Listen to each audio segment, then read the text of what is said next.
Chapter 16. Then the word of the Lord came to Jehu, son of Hanani, concerning Baasha. I lifted you up from the dust, and appointed you ruler over my people Israel. But you followed the ways of Jeroboam, and caused my people Israel to sin, and to arouse my anger by their sins. So I am about to wipe out Baasha and his house, and I will make your house like that of Jeroboam, son of Nebat. Dogs will eat those belonging to Baasha who die in the city, and birds will feed on those who die in the country. As for the other events of Baasha's reign, what he did and his achievements, are they not written in the book of the annals of the kings of Israel? Baasha rested with his ancestors and was buried in Tirzah, and Elah his son succeeded him as king. Moreover, the word of the Lord came through the prophet Jehu, son of Hanani, to Baasha and his house, because of all the evil he had done in the eyes of the Lord, arousing his anger by the things he did, becoming like the house of Jeroboam, and also because he destroyed it. In the 26th year of Asa, king of Judah, Elah, son of Baasha, became king of Israel, and he reigned in Tirzah 2 years. Zimri, one of his officials who had command of half his chariots, plotted against him. Elah was in Tirzah at the time getting drunk in the home of Arza, the palace administrator at Tirzah. Zimri came in, struck him down, and killed him in the 27th year of Asa, king of Judah. Then he succeeded him as king. As soon as he began to reign and was seated on the throne, he killed off Baasha's whole family. He did not spare a single male, whether relative or friend. So Zimri destroyed the whole family of Baasha in accordance with the word of the Lord spoken against Baasha through the prophet Jehu, because of all the sins Baasha and his son Elah had committed and had caused Israel to commit, so that they aroused the anger of the Lord, the God of Israel, by their worthless idols. As for the other events of Elah's reign and all he did, are they not written in the book of the annals of the kings of Israel? In the 27th year of Asa, king of Judah, Zimri reigned in Tirzah 7 days. The army was encamped near Gibbethon, a Philistine town. When the Israelites in the camp heard that Zimri had plotted against the king and murdered him, they proclaimed Omri, the commander of the army, king over Israel that very day, there in the camp. Then Omri and all the Israelites with him withdrew from Gibbethon and laid siege to Tirzah. When Zimri saw that the city was taken, he went into the citadel of the royal palace and set the palace on fire around him. So he died because of the sins he had committed, doing evil in the eyes of the Lord and following the ways of Jeroboam and committing the same sin Jeroboam had caused Israel to commit.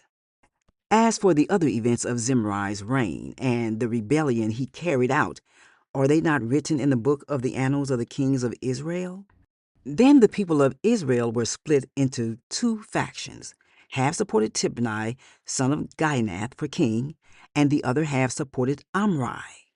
But Omri's followers proved stronger than those of Tibni, son of Ginath. So Tibni died, and Omri became king. In the 31st year of Asa, king of Judah, Omri became king of Israel, and he reigned 12 years, 6 of them in Tirzah. He bought the hill of Samaria from Shemer for 2 talents of silver, and built a city on the hill, calling it Samaria, after Shemer, the name of the former owner of the hill. But Omri did evil in the eyes of the Lord, and sinned more than all those before him. He followed completely the ways of Jeroboam, son of Nebat, committing the same sin Jeroboam had caused Israel to commit, so that they aroused the anger of the Lord, the God of Israel, by their worthless idols. As for the other events of Omri's reign, what he did and the things he achieved, are they not written in the book of the annals of the kings of Israel? Omri rested with his ancestors and was buried in Samaria, and Ahab his son succeeded him as king. In the 38th year of Asa, king of Judah, Ahab, son of Omri, became king of Israel, and he reigned in Samaria over Israel 22 years.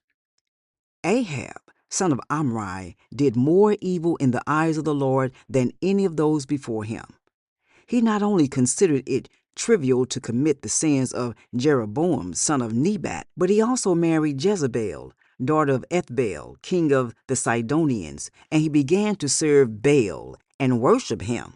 He set up an altar for Baal in the temple of Baal that he built in Samaria. Ahab also made an Asherah pole and did more to arouse the anger of the Lord, the God of Israel, than did all the kings of Israel before him. In Ahab's time, Hiel of Bethel rebuilt Jericho. He laid its foundation at the cost of his firstborn son, Abiram, and he set up its gates at the cost of his youngest son, Segub, in accordance with the word of the Lord spoken by Joshua, son of Nun. Chapter 17. Now Elijah the Tishbite from Tishbe in Gilead said to Ahab, "As the Lord, the God of Israel, lives, whom I serve, there will be neither dew nor rain in the next few years, except at my word." Then the word of the Lord came to Elijah. "Leave here, turn eastward, and hide in the Kerith ravine, east of the Jordan. You will drink from the brook, and I have directed the ravens to supply you with food there." So he did what the Lord had told him. He went to the Kerith ravine east of the Jordan and stayed there. The ravens brought him bread and meat in the morning, and bread and meat in the evening, and he drank from the brook. Sometime later, the brook dried up, because there had been no rain in the land. Then the word of the Lord came to him. "Go at once to Zarephath, in the region of Sidon, and stay there. I have directed a widow there to supply you with food." So he went to Zarephath. When he came to the town gate, a widow was there, gathering sticks. He called to her and asked, "Would you bring me a little water in a jar so I may have a drink?" As she was going to get it, he called, "And bring me, please, a piece of bread."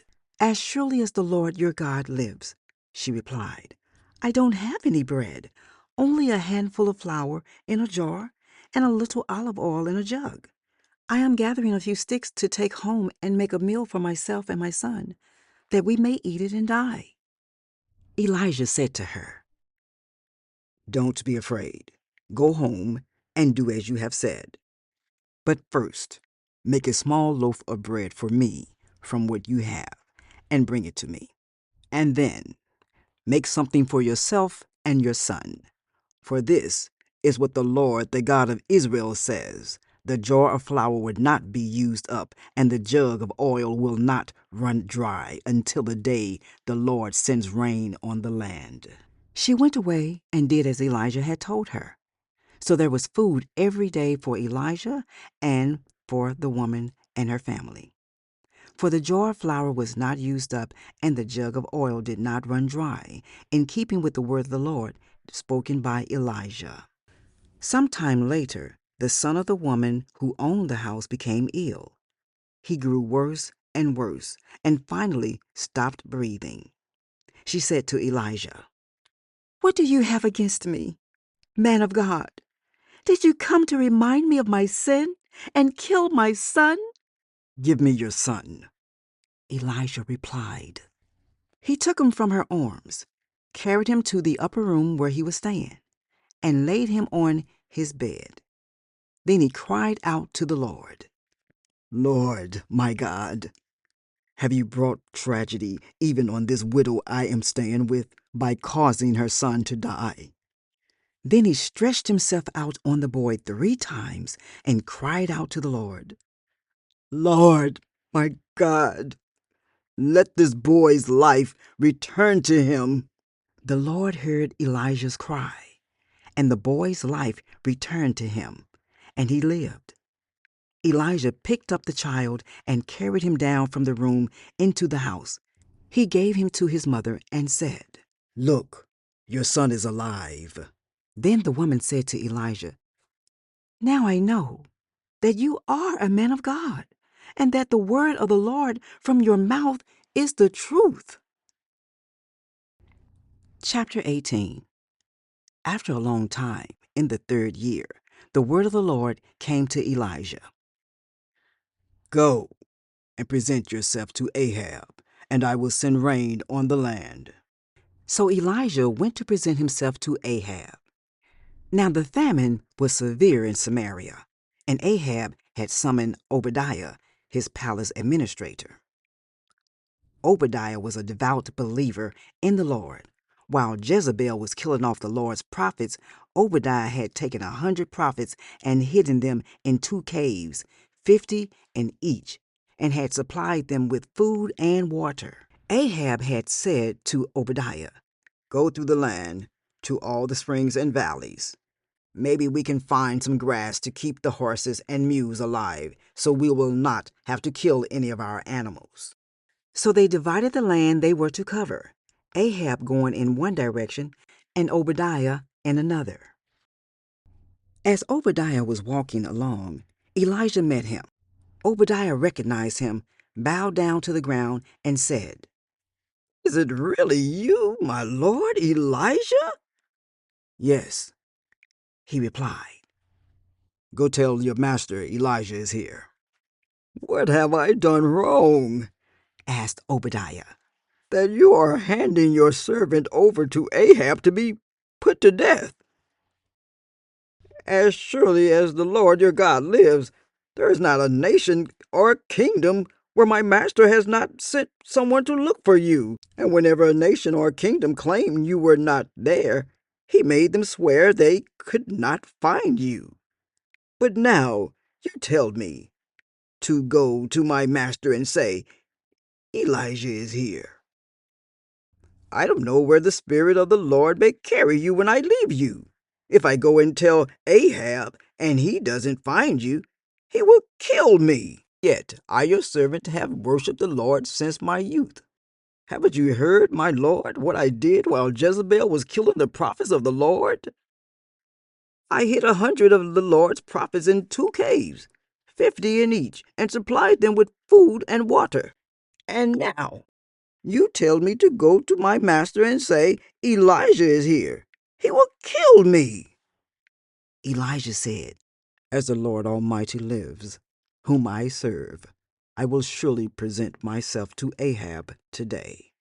So Obadiah went to meet Ahab and told him, and Ahab went to meet Elijah. When he saw Elijah, he said to him, Is that you, troubler of Israel? I have not made trouble for Israel, Elijah replied. But you and your father's family have. You have abandoned the Lord's commands and have followed the Baals. Now summon the people from all over Israel to meet me on Mount Carmel, and bring the 450 prophets of Baal and the 400 prophets of Asherah who eat at Jezebel's table. So Ahab sent word throughout all Israel and assembled the prophets on Mount Carmel. Elijah went before the people and said, How long will you waver between 2 opinions? If the Lord is God, follow him. But if Baal is God, follow him. But the people said nothing. Then Elijah said to them, I am the only one of the Lord's prophets left, but Baal has 450 prophets. Get 2 bulls for us. Let Baal's prophets choose one for themselves, and let them cut it into pieces, and put it on the wood, but not set fire to it. I will prepare the other bull, and put it on the wood, but not set fire to it. Then you call on the name of your God, and I will call on the name of the Lord, the God who answers by fire. He is God. Then all the people said, What you say is good. Elijah said to the prophets of Baal, Choose one of the bulls and prepare it first, since there are so many of you. Call on the name of your God, but do not light the fire.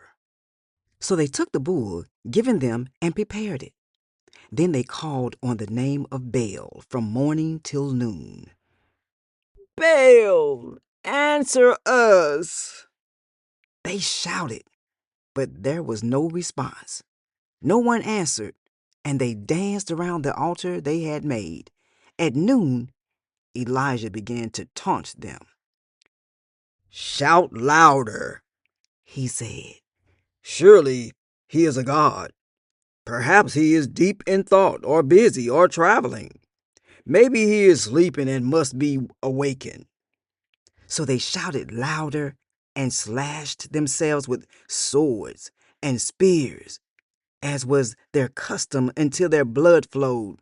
Midday passed, and they continued their frantic prophesying until the time for the evening sacrifice.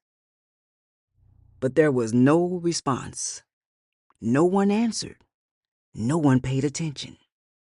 Then Elijah said to all the people, "Come here to me." They came to him, and he repaired the altar of the Lord, which had been torn down. Elijah took 12 stones, one for each of the tribes descended from Jacob, to whom the word of the Lord had come to saying, "Your name shall be Israel." With the stones he built an altar in the name of the Lord, and he dug a trench around it, large enough to hold 2 seahs of seed. He arranged the wood, cut the bull into pieces, and laid it on the wood.